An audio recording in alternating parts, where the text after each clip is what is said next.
describe him to me. And Muslims, look at the description of your Rasul. And for some, this would be the first time you hear what your Prophet looked like. I saw a man of striking appearance. ظاهر الوضاء أبلج الوجه, radiant face, حسن الخلق, beautifully created. لم تعبه الثجلة, his belly wasn't protruding. ولم تزر به السعلة, nor was his head disproportionate and small. وسيم قسيم, proportionate and delicate, finely made, a specimen of a creation. في عينيه دعج, in his eyes there was a contrast. The dark was immensely dark, the white was excessively white. وفي أشفاره وطف, and his eyelashes were long. وفي صوته صهل, and in his voice was a natural echo. وفي عنقه سطع, and his neck was elegantly long. وفي لحيته كثاثة, his beard was full and thick. أزج أقرن, his eyebrows were arched, but they were not joined, it was separated. In صمت فعليه الوقار, when he was silent, dignity covered him. وإن تكلم سماه وعلاه البهاء, and when he spoke, it was audible and clear, almost commanding and overtaking. أجمل الناس وأبهاهم من بعيد, from afar the most striking and outstanding in appearance. وأحسنهم وأجملهم من قريب, and when he came near, the best of them and the most handsome of them in closeness. حلو المنطق, such an exalted and sweet level of logic. Like when he used to speak, it was so coherently logical, it was smooth and easy to understand. فصل لا نزر ولا هذر, he was to the point, not excessive nor too short. كأن منطقه خرزات نظم يتحدرن, his logic, his utterances, his words were like jewels coming out of a necklace, calculated, polished, one after the other, it would flow magically. ربعة, he was medium in height. Your eye didn't have to strain to look up at him, nor was it tedious to look down at him. He was a comfortable sight to look at.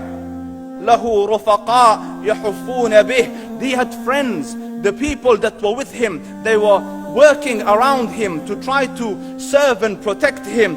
إن قال سمعوا لقوله, when he used to say something, they used to hearken to what he used to say. وإن أمر تبادروا إلى أمره, when he commanded, they used to compete to fulfill the command. This is Muhammad Rasulullah.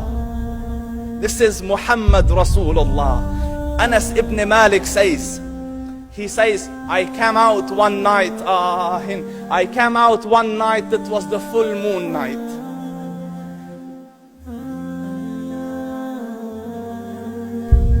And I looked at the moon, and in the desert, understand, the moon is an awesome sight. It is smooth, it is radiant, it is clear, it is gentle compared to the scorching sun at which they are used to.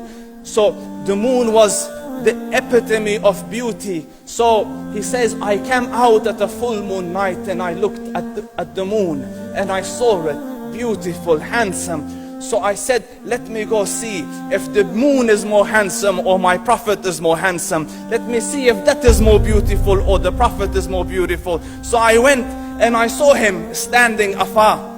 So I looked at his face and I looked at the moon, and I looked at his face, and I looked at the moon, and I looked at his face, and I looked at the moon, and he said, Wallahi, he was more handsome than the moon in its entirety.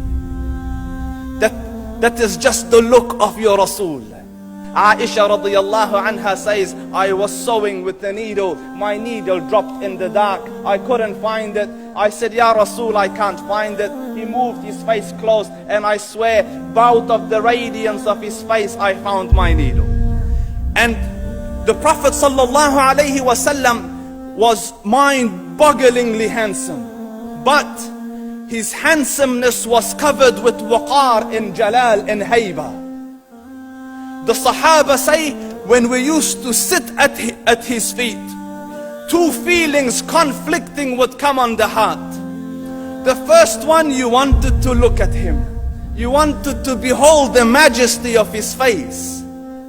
And when you wanted to look up, shyness used to overtake you, so you used to look down. Amr ibn al-As says, I sat with him many times, but if you ask me to describe his face, I can't describe it. I wouldn't be able to look up to him ijlalan wa ta'zeeman. I couldn't look up at him. And that is why he didn't have the problems that Yusuf alayhi salam had. Because it was difficult to penetrate the awe and the splendor of the Rasul.